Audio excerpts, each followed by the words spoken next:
नमस्कार, मैं हूं धर्मेंद्र सिंह और आप देख रहे हैं न्यूज वर्ल्ड। स्किन शरीर का सबसे बड़ा अंग है। स्किन का काम होता है मानव शरीर को सुरक्षा प्रदान करना, ये तापमान नियंत्रण का काम भी करती है और संवेदनशीलता के लिए भी जिम्मेदार होती है। स्किन 3 भागों में बटी होती है। अगर बात करें एपिडर्मिस, डर्मिस और हाइपरडर्मिस। एपिडर्मिस स्किन का वो बाहरी भाग होता है, डर्मिस मध्य भाग होता है और हाइपोडर्मिस सबसे अंदरूनी भाग होता है।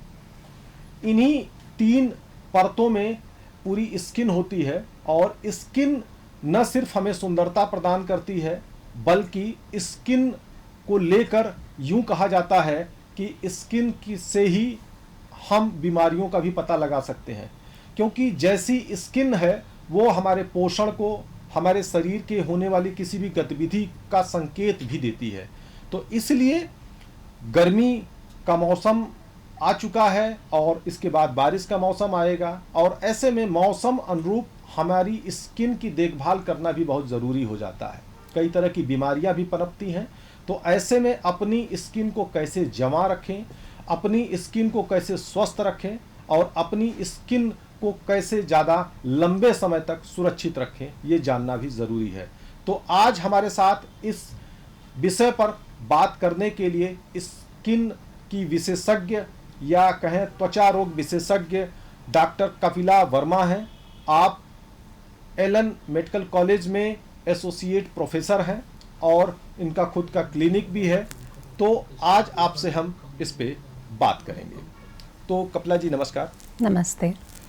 सबसे पहला सवाल तो यह है कि स्किन को लेकर जो एक आम धारणा है कि हम ये मानते हैं कि स्किन को कैसे हम लंबे समय तक सुरक्षित रह सकें।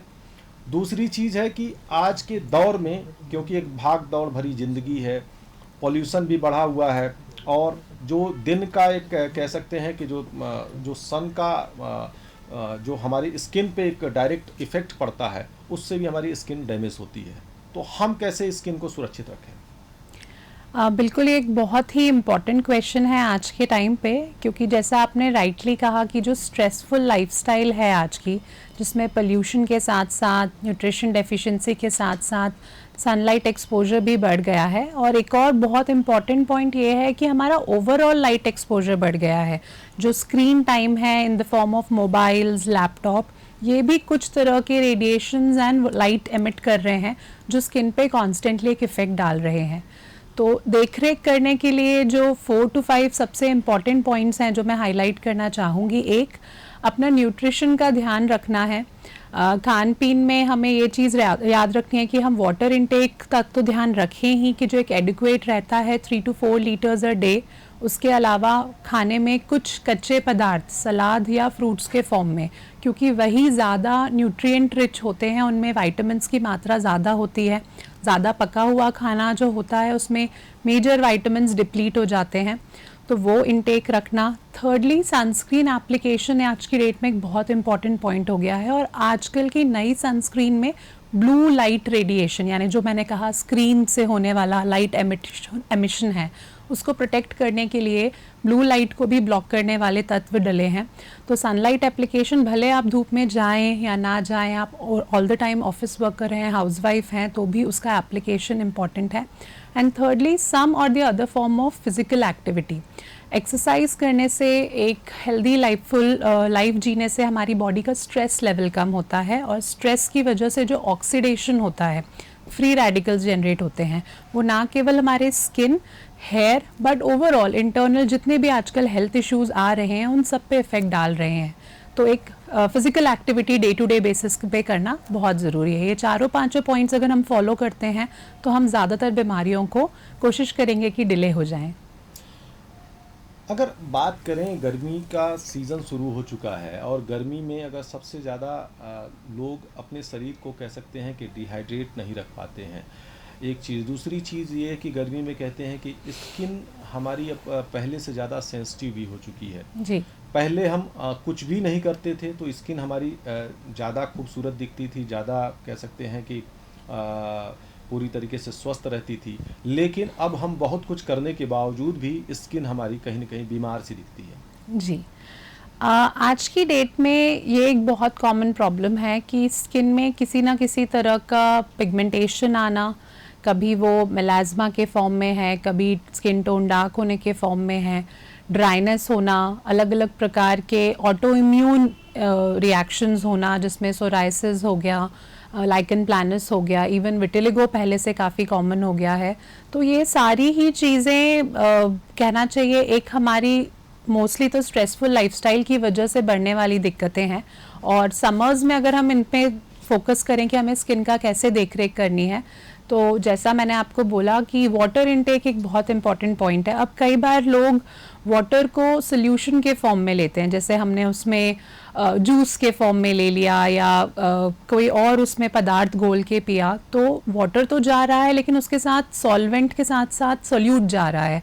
तो जो पीएच और कॉन्सेंट्रेशन ऑफ वाटर होता है वो बॉडी में उतना नहीं पहुंच पाता। प्लेन वाटर इनटेक का अपना एक इम्पॉर्टेंस है, क्योंकि हमारी स्किन का पीएच भी बहुत इम्पॉर्टेंट है। अगर स्किन का पीएच डिस्टर्ब होता है, हमारी बॉडी का पीएच ज़्यादा एसिडिक या अल्कलाइन होता है, तो भी स्किन डिहाइड्रेटेड रहती है। दूसरी सबसे कॉमन प्रॉब्लम जो आजकल हम एज डर्मेटोलॉजिस्ट देख रहे हैं, क्योंकि हम ज़्यादातर टाइम एसी में रहते हैं ड्यूरिंग द समर्स, और एसी भी हमारे एनवायरनमेंट का मॉइस्चर कम कर देता है, एयर को ड्राई कर देता है, तो स्किन उस वजह से भी ड्राइनेस की तरफ जाती है। तो ऐसे में आइदर एक ह्यूमिडिफायर यूज़ करें या फिर एक अच्छी क्वालिटी का मॉइस्चराइज़र जो स्किन में एक बैरियर बना के रखे, जिसमें प्रॉपर सेरेमाइड्स हो, वो मॉइस्चराइज़र हमें अप्लाई करना इम्पॉर्टेंट है। और अगर आप ज़्यादा टाइम एसी में रहते हैं तो री एप्लीकेशन ऑफ मॉइस्चराइज़र भी इम्पॉर्टेंट है वाटर इनटेक के अलावा। अगर एक बीमारी की बात करें तो स्किन से जुड़ी हुई कई तरह की बीमारियां आजकल बहुत तेज़ी से बढ़ रही हैं, जिसमें से अगर बात करें स्किन कैंसर एक ऐसी बीमारी है जिसका नाम सुनना लोग नहीं चाहते हैं, लेकिन कहीं न कहीं अगर ये बीमारी किसी को होती है तो वो बड़ा ही डरा हुआ और यूँ समझिए कि वो ये मान लेता है कि मेरी ज़िंदगी ख़त्म सी है। तो सबसे पहले तो हम ये जानेंगे कि स्किन कैंसर होते कैसा है, और दूसरी चीज़ है कि ये स्किन कैंसर से क्या हम कैसे बचाव कर सकते हैं, क्या इसका कोई पूरा इलाज है? 100% स्किन कैंसर्स फुल्ली ट्रीटेबल हैं। ये अलग अलग प्रकार के होते हैं। इनको हम हमारी लैंग्वेज में जब मेडिकली डिवाइड करते हैं तो हम इन्हें 3-4 प्रकार के कैंसर्स में डिवाइड करते हैं। एक होता है मेलानोमा, जो कि कहना चाहिए जब हमें किसी भी प्रकार का तिल या मोल होता है उससे डेवलप होता है। मेलानोमा इनिशियली मोल के रूप में आता है, फिर अगर कोई मोल ऐसा आपको लगे कि सडनली बढ़ रहा है, साइज़ चेंज कर रहा है, या उसमें किसी भी तरह के कलर चेंजेस हो रहे हैं या सिम्टम्स आ रहे हैं, ब्लीडिंग हो रही है, तो उसको अपने डॉक्टर से ज़रूर चेक करवाएं। और वो एक सिंपल टेक्निक जिसको हम बायोप्सी बोलते हैं, उसके थ्रू डिटेक्ट किया जा सकता है। दूसरा होता है बेसल सेल कार्सिनोमा। ये जनरली सन एक्सपोज्ड एरिया में होता है। ये भी एक स्मॉल रैश की तरह स्टार्ट होता है। और कोई भी स्किन कैंसर अर्ली डिटेक्शन का सबसे इजी तरीका है कि अगर आपको कोई भी स्किन रैश हो और वो सडनली चेंज होने लग जाए, साइज़ में, कलर में, शेप में, या उसमें कोई सिम्टम्स आने लगे कि वो एकदम इचिंग करने लग जाए, जलन होने लग जाए, तो उसको तुरंत चेक करवाएं, उसे डिले ना करें। ज़्यादातर प्रॉब्लम स्किन इश्यूज़ के साथ ये होती है कि लोग क्रीम्स अपने मन से या किसी की भी एडवाइस पे लेके पहले ट्राई करते हैं, ठीक नहीं होती तब डॉक्टर के पास पहुंचते हैं, तो वो चीज़ ना करें, उसे चेक करवाएं। और एक और तीसरे प्रकार का स्किन कैंसर होता है, उसको स्क्वैमस सेल कार्सिनोमा बोलते हैं। वो भी एक तरह का रैश की तरह स्टार्ट होता है और फिर धीरे धीरे थिक होने लगती है, वहाँ की स्किन चमड़ी उठने लगती है और फिर कैंसर में डेवलप होती है। बट अच्छी बात यह है कि स्किन के सारे कैंसर्स इजीली ट्रीटेबल हैं।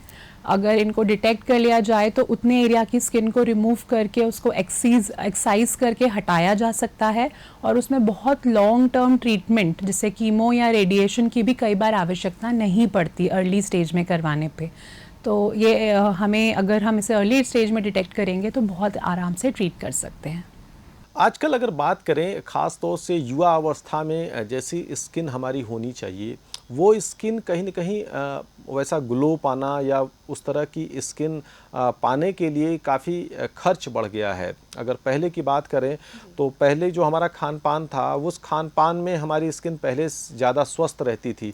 लेकिन आज सब कुछ होने के बावजूद भी कहीं न कहीं स्किन से जुड़े हुए हम देखभाल भी करते हैं, बहुत कुछ करते हैं, लेकिन उनको लगता है कि स्किन का जो मेंटेनेंस है वो कहीं न कहीं बढ़ गया है।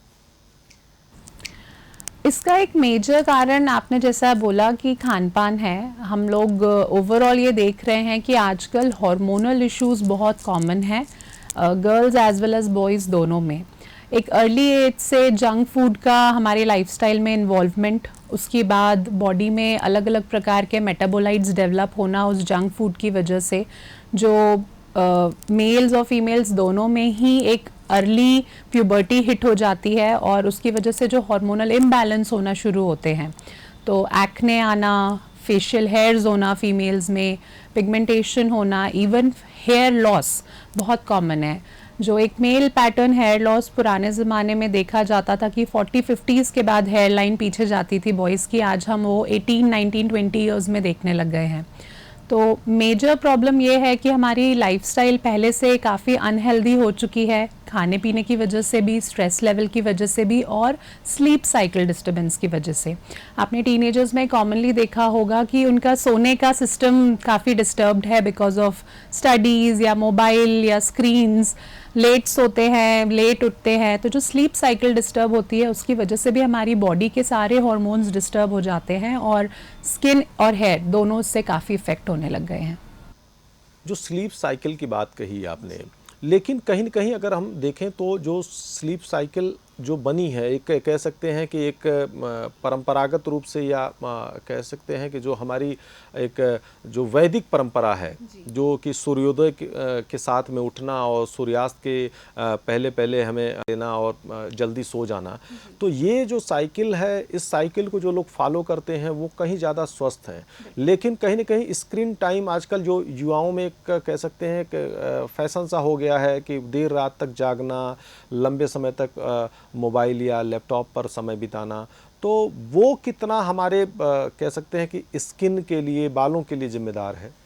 इस सिस्टम को जो अपन स्लीप साइकिल की बात बोल रहे हैं, किकार्डियन रिदम बोला जाता है। हमारे ब्रेन में एक ग्लैंड होता है, पीनियल ग्लैंड, जो इसके अकॉर्डिंगली कुछ हार्मोन्स रिलीज़ करता है। वो हार्मोन्स फिर हमारे बॉडी के बाकी सारे हार्मोन्स को इफ़ेक्ट करते हैं, जैसे थायराइड, पिट्यूटरी, एड्रीनल। तो ये जो पुराने ज़माने का सिस्टम है कि सन के साथ उठना और सनसेट के साथ सोना, वो उस प्रॉपर किकार्डियन रिदम का बैलेंस बना के रखता था। अब जब से वो साइकिल डिस्टर्ब होती जा रही है बिकॉज ऑफ वेरियस रीजंस, तो वो सारे हार्मोन्स डिस्टर्ब होने लगे हैं। इसी वजह से आज आप देखेंगे एवरी सेकंड पर्सन को थायराइड का प्रॉब्लम है। पीसीओएस बहुत कॉमन हो गया है गर्ल्स में। मेल्स में भी कहीं ना कहीं आप देखेंगे कि अलग अलग फॉर्म्स ऑफ हार्मोनल इम्बैलेंस हो रहे हैं। कभी उनमें उनका टेस्टोस्टेरोन लेवल ज़्यादा लो हो रहा है, कभी ज़्यादा हाई हो रहा है। तो ये जैसे ही हार्मोनल डिस्टर्बेंस होना शुरू होते हैं, हमारी बॉडी के सारे सिस्टम डिस्टर्ब होते हैं और उनमें से एक मेजर सिस्टम है, largest organ of the body, skin और हेयर। तो यहाँ पर हार्मोनल चेंजेस की वजह से आने वाले सारे दिक्कत, जैसे एक्ने के बाद होने वाले pigmentation, acne scars, facial hairs, body में हेयर्स का इरेगुलर डेवलपमेंट, हेयर लॉस होना, स्पेशली फ्रंटल हेयर आगे से कम होते जाना, ये सारी दिक्कतें इन हार्मोन्स के गड़बड़ होने की वजह से हो रही है। अगर बात करें बाल भी हमारे लिए बहुत महत्वपूर्ण है जी। स्किन के साथ साथ बालों का कह सकते हैं कि चाहे वो इंसानों के बाल में अगर बात करें, चाहे वो पुरुष हो चाहे महिला हो, जी।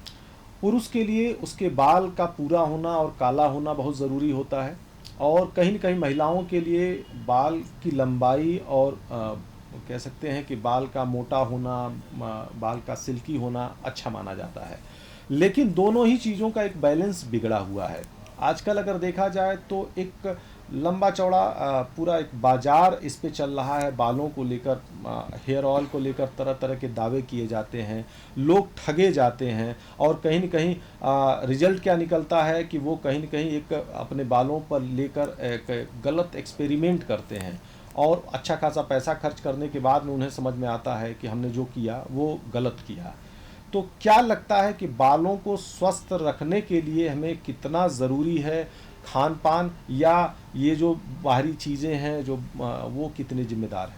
जी, हेयर एक बहुत कॉम्प्लेक्स स्ट्रक्चर है, इस पे बहुत सारी चीज़ों का प्रभाव पड़ता है। सबसे पहले सबसे इम्पॉर्टेंट न्यूट्रिशन का, हमारे खाने पीने का, प्रॉपर अमाउंट ऑफ प्रोटीन हमारी बॉडी में पहुँचे, वाइटामिन्स उसमें specifically vitamin D, vitamin B12, vitamin E, iron, ये सब प्राइमरी फैक्टर्स हैं। और इसके अलावा कुछ micro elements in the form of zinc, copper, manganese, selenium, ये सब छोटी छोटी मात्रा में बालों को बनाते हैं। तो अगर न्यूट्रिशन प्रॉपर नहीं होगा तो ये एक अलग फॉर्म ऑफ हेयर लॉस होता है, जो कि सबसे कॉमन फॉर्म है। नंबर 2, इसके बाद आता है हार्मोनल हेयर लॉस। मेल्स में कई बार जेनेटिक फैक्टर्स की वजह से, लेकिन जेनेटिक फैक्टर्स जनरली 30-40 इयर्स में आते थे। आजकल स्ट्रेस की वजह से, अर्ली प्यूबर्टी होने की वजह से कई बार 20 इयर्स में आते हैं, क्योंकि जेनेटिकली फ्रंटल हेयर प्रोग्राम्ड होते हैं और अब वो जल्दी होने लग गए हैं। फीमेल्स में हार्मोन में कई बार थायराइड का होना, यानी हाइपोथायरॉयडिज्म होना, या PCOS होना, ये अफेक्ट करता है। नंबर 3, इसके बाद कई बार स्ट्रेस हेयर लॉस होता है। स्ट्रेस हमारी बॉडी में अलग अलग प्रकार का होता है। मेंटल स्ट्रेस अलग होता है। अगर सडनली किसी ने वेट लॉस किया या वेट गेन किया, वो भी बॉडी के लिए स्ट्रेस होता है। किसी की कोई मेजर ऑपरेशन हुई, उस टाइम पे भी जो बॉडी पे स्ट्रेस पड़ता है in the form of blood loss, उसके वजह से भी देखा जाता है। फीमेल्स में ये एक टाइम पे पोस्टपार्टम, यानी डिलीवरी के बाद 6-8 महीने के बीच में भी हेयर लॉस देखा जाता है, उसको हम पोस्टपार्टम हेयर लॉस बोलते हैं। तो इस तरीके से हेयर अपने आप में एक कॉम्प्लेक्स स्ट्रक्चर है, जिसपे अलग अलग रीजंस की वजह से हेयर या तो ग्रो नहीं हो रहे होते, या फॉल जल्दी हो रहे होते हैं, या उनकी थिकनेस कम हो जाती है, वो पतले होने लगते हैं, या हेयर लाइन पीछे जाने लगती है। प्रॉब्लम ये है कि बिना डायग्नोस किए अगर हम कोई भी प्रोडक्ट रैंडमली लगाने लगेंगे, ये मान के कि एक XYZ ये हेयर ऑयल है, ये हेयर सीरम है, ये लगाने से ग्रोथ हो जाती है, तो आप अपना टाइम और पैसे दोनों वेस्ट कर रहे हैं। पहले डायग्नोस होना ज़रूरी है कि आपके हेयर लॉस का रीज़न क्या था। अगर वो डेफिशिएंसी है, फॉर एग्जांपल आपको विटामिन D डेफिशिएंसी है, अगर हमने वो करेक्ट नहीं करी तो कोई भी हेयर का सीरम या ऑयल आपको हेल्प नहीं करेगा जब तक हम उस पर काम ना करें।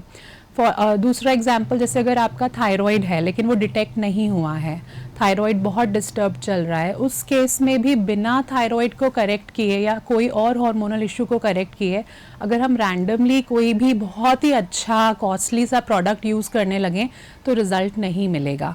तो मेक श्योर कि आपके हेयर लॉस का सही रीज़न पहले डायग्नोस हो, उस रीज़न को टारगेट किया जाए और फिर डॉक्टर की एडवाइस पे वो प्रोडक्ट लगाया जाए। दूसरा, एक और इस चीज़ पे मैं एक बहुत इंपॉर्टेंट पॉइंट बोलना चाहूँगी, हेयर के ट्रीटमेंट में रिज़ल्ट दिखने में कुछ महीनों का समय लगता है। लोग बहुत जल्दी अपना होप लूज़ कर देते हैं, वो 2 हफ्ते 1 महीना लगाएंगे, फिर बोलेंगे अरे यार कोई रिज़ल्ट नहीं आ रहा, और स्विच कर लेंगे दूसरे ट्रीटमेंट पे। मेक श्योर कि आप एटलीस्ट कोई भी हेयर ट्रीटमेंट 2 to 3 मंथ्स करें, उसके बाद ही डिसाइड करें कि आपको वो इफ़ेक्ट मिला या नहीं मिला, क्योंकि बालों में उतना समय लगता है।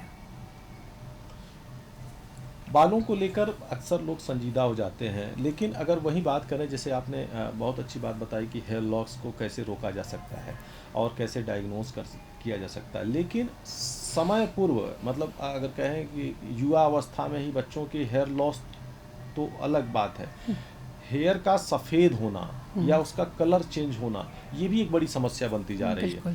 लोग असमय देखा जाए, क्योंकि हेयर का सफ़ेद होना कहीं ना कहीं ये पहले एक लक्षण होता था बुढ़ापे का कि आपकी उम्र बढ़ गई है, लेकिन आज 20 से 25 साल के बीच में ही युवाओं में बहुत तेज़ी से बाल पकने लगे हैं, और कहीं ना कहीं वो फिर बालों को काला करने के लिए भी कई तरीक़ों को, कई ऐसी बाज़ार में ऐसे प्रोडक्ट का इस्तेमाल करते हैं, तो उससे उनकी स्किन भी कहीं ना कहीं इफ़ेक्टिव होती है। जी बिल्कुल, ग्रेइंग ऑफ हेयर यानी सफ़ेद होना बालों का एक बहुत फास्ट ग्रोइंग प्रॉब्लम है यंगस्टर्स में।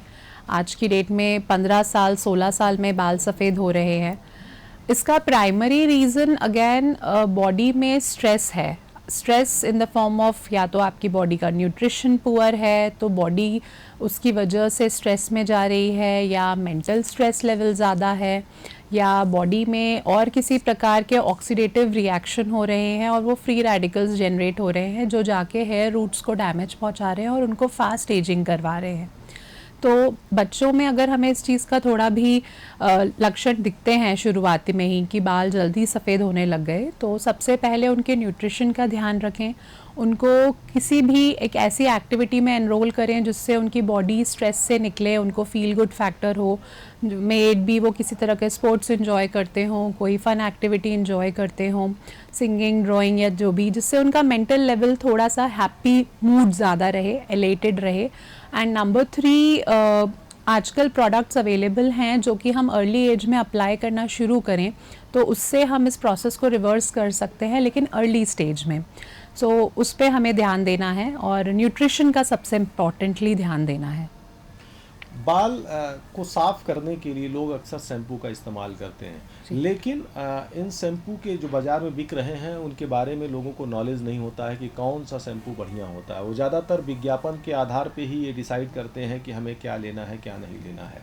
तो ऐसे में कभी कभी ऐसे भ्रामक विज्ञापन भी होते हैं जिसके चक्कर में पड़कर लोग गलत चीज़ें इस्तेमाल कर लेते हैं, फिर उसका एक कहीं ना कहीं साइड इफ़ेक्ट भी उनकी स्किन पे, उनके बालों पर होता है। तो ऐसे में सही तरीका क्या है, सही ऐसे कौन से प्रोडक्ट हैं जिनको हम यूज़ करके अपने बालों को ठीक रख सकें, साफ रख सकें? शैम्पूइंग का मेन रोल है हमारे स्कैल्प, जो कि हमारी सर की चमड़ी है, उसकी सफाई, और हेयर पे भी जो डस्ट इकट्ठी हुई है, जो ऑयल इकट्ठा हुआ है, क्योंकि हमारा स्कैल्प भी ऑयल बनाता है, तो वो जो ऑयल इकट्ठा हुआ है, जो ग्रीजीनेस हुई है, उसको वॉश करना।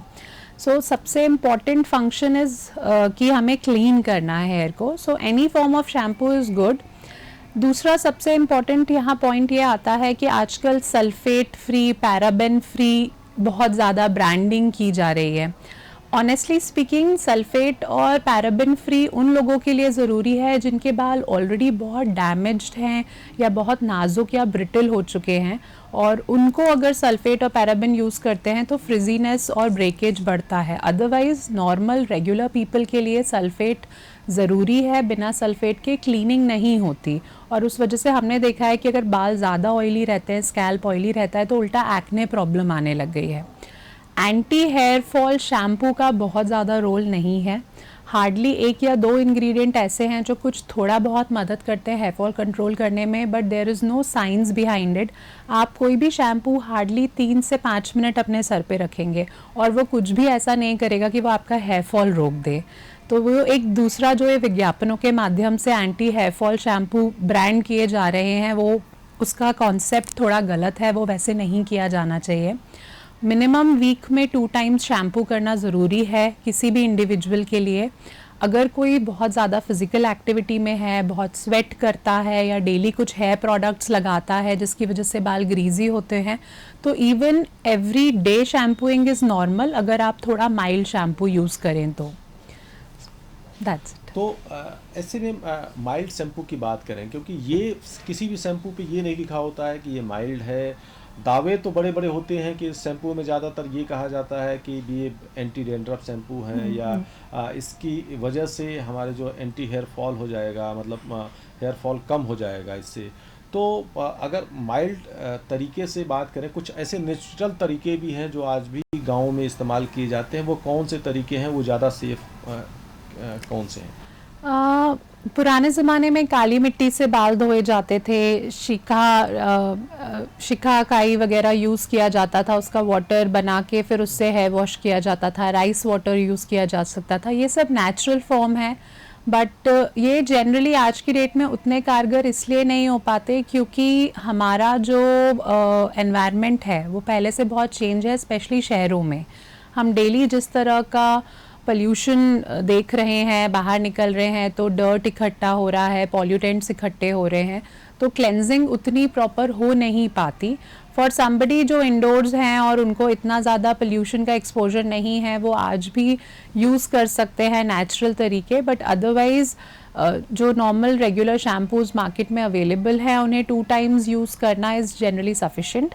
एंटी डैंड्रफ शैम्पू की बात करें तो जिसको बाल जल्दी ऑयली हो जाते हों या जिनके सर में फ्लेक्स इकट्ठा हो जाता हो, उनके लिए एंटी डैंड्रफ शैम्पू कारगर रहते हैं।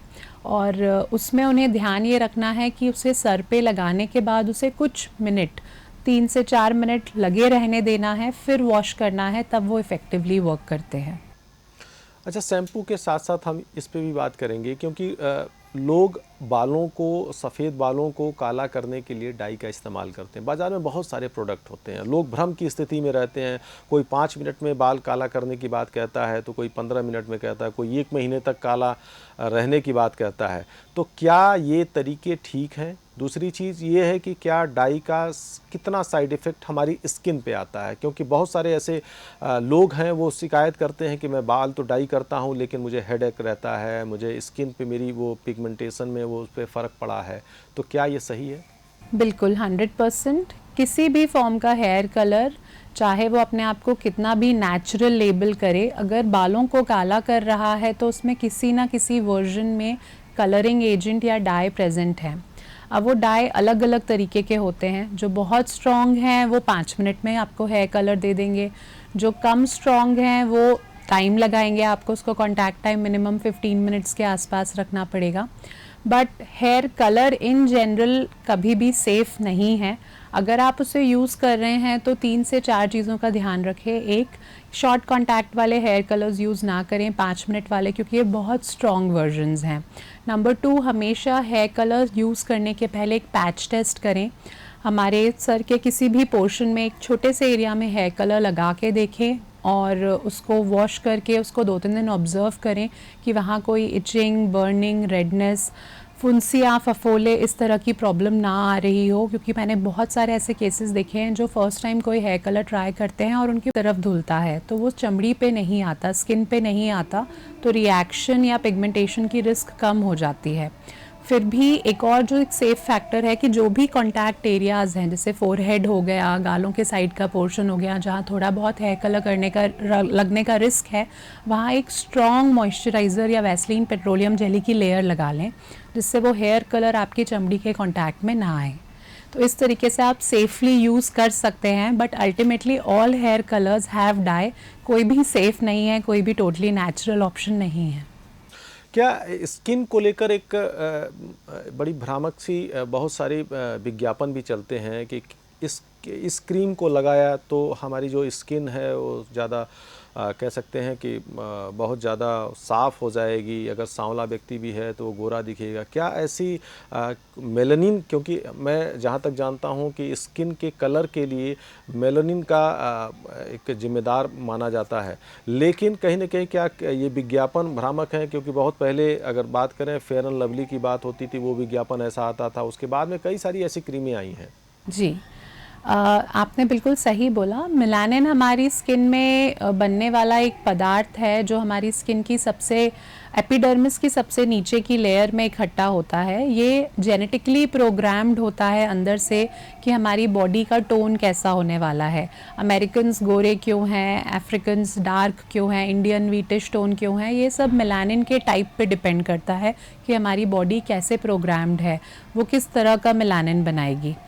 अब उन कंडीशंस में जहाँ मेलानिन नॉर्मल से ज़्यादा बन जाता है और कोई किसी वजह से डार्क हो जाता है, फॉर एग्जांपल विटामिन B12 की डेफिशिएंसी की वजह से भी लोगों में पिगमेंटेशन होता है, या बहुत ज़्यादा धूप के एक्सपोजर की वजह से टैनिंग होती है, तो इस तरीके से होने वाले पिगमेंटेशन को लाइट किया जा सकता है क्रीम्स की मदद से, प्रोडक्ट्स की मदद से। लेकिन जिसका नेचुरल स्किन टोन है उसको रिवर्स नहीं किया जा सकता। वो आपकी बॉडी ऑलरेडी अंदर से प्रोग्राम्ड है, और जो भी क्रीम्स इस तरह का लेबल करती हैं कि ये क्रीम लगाने से आप गोरे हो जाएंगे, वो टेम्पररी इफ़ेक्ट देंगी और कहीं ना कहीं लॉन्ग टर्म में साइड इफ़ेक्ट्स देंगी।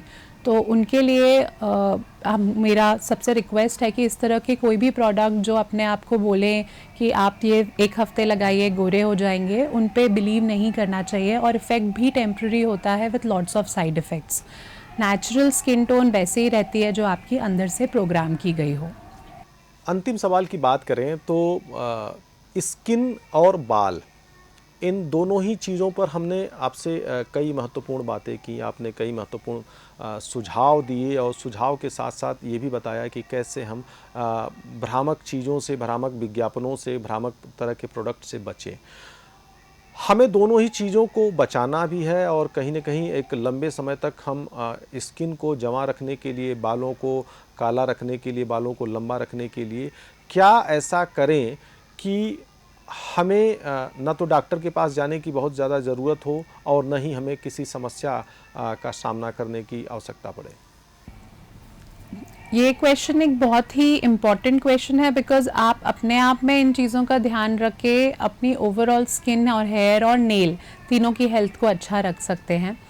एज डर्मेटोलॉजिस्ट हम 4-5 पॉइंट्स पे फोकस करते हैं। हमारे सारे ही पेशेंट्स को उसके बारे में थोड़ा सा अवेयर करने की कोशिश करते हैं कि किसी भी स्किन की प्रॉब्लम को या एक नॉर्मल स्किन की केयर करने के लिए हमें सबसे पहले बॉडी में न्यूट्रिशन का ध्यान रखना है, एक रेगुलर मील लेना, टाइम पे खाना खाना, बैलेंस्ड मील लेना जिसमें प्रॉपर मात्रा में प्रोटीन, फैट्स, कार्बोहाइड्रेट्स, विटामिन सारी चीज़ें हो, वाटर इनटेक हो प्रॉपर, और सीजनल फ्रूट्स का इनटेक करना ये बहुत ज़रूरी रहता है। इसके साथ हमारी स्किन खुद को अंदर से ही रिपेयर्ड मोड में रखती है और स्किन के इश्यूज़ कम होते हैं। थर्डली हमें ये चीज़ का ध्यान रखना है कि हम किसी ना किसी फॉर्म में फ़िज़िकल एक्टिविटी में अपने आप को इन्वॉल्व रखें। हम मिनिमम 30 मिनट्स का वर्कआउट प्लान करें, may be in the form of walking, swimming, exercising, gymming, yoga, जिससे बॉडी स्ट्रेस वाले फैक्टर्स को अपने अंदर से निकाले और हमारी ओवरऑल हार्ट हेल्थ भी इम्प्रूव हो, जिससे ब्लड सर्कुलेशन अच्छा रहे। फोर्थ, हमें इस चीज़ का ध्यान रखना है कि हम सही प्रोडक्ट्स अप्लाई करें। सबसे minimum basic products for skin है कि आप एक नॉर्मल क्लेंजर, एक अच्छा मॉइस्चराइज़र और एक proper sunscreen on the exposed area daily basis पे यूज़ करें। इसके बाद आप कुछ और एक्स्ट्रा लगाएं ना लगाएं, बट ये 3 चीज़ें कि क्लेंस करें, मॉइस्चराइज़ करें और सनस्क्रीन यूज़ करें, ये ज़रूरी है। हेयर के लिए ऐसे ही अगर हम प्रॉपर उसे वॉश करें, और अगर आप हेयर ऑयलिंग में बिलीव करते हैं बिकॉज़ वो मसाज का एक फॉर्म है स्कैल्प के लिए जो ब्लड सर्कुलेशन बढ़ाता है, तो उसे हम 1 या 2 अ वीक कर सकते हैं। सो इस तरीके से हम ओवरऑल स्किन और हेयर दोनों पे ही अच्छा वर्क करेंगे और ज़्यादातर बीमारियों से खुद को बचा के रख सकेंगे। तो डॉक्टर कपिला वर्मा ने बताया कि किस तरीके से हम अपनी स्किन और हेयर को न सिर्फ आपके द्वारा बताए गए तरीकों को अपनाकर एक लंबे समय तक स्वस्थ रख सकते हैं, बालों को काला घना बना सकते हैं, बल्कि आप बहुत सारी चीज़ों से, ख़ास तौर से भ्रामक तरीके से जो हमें विज्ञापन दिखाए जाते हैं, परोसे जाते हैं, उनसे भी कैसे सावधान रहने की ज़रूरत है। क्योंकि स्किन अगर आपकी जमा है तो आपका जो एक ग्लो है, आपका एक जो व्यक्तित्व है, एक अलग ही दिखता है और आपको इसके लिए एक अपने लाइफस्टाइल में बदलाव करना होगा और आपको एक प्रॉपर नींद, जो हमारी एक जो स्लीप साइकिल है, उसको भी आपको फॉलो करना होगा। इसके अलावा जो खान पान का विशेष रूप से ध्यान भी रखना होगा। अगर आपने ये तरीके अपना लिए तो आपको किसी भी ऐसी क्रीम या किसी भी ऐसी तरह का शैम्पू लगाने की ज़रूरत नहीं पड़ेगी और आप पहले से ज़्यादा जवां दिखेंगे और पहले से ज़्यादा स्वस्थ दिखेंगे। तो आप स्वस्थ रहिए, मस्त रहिए और बने रहिए हमारे साथ।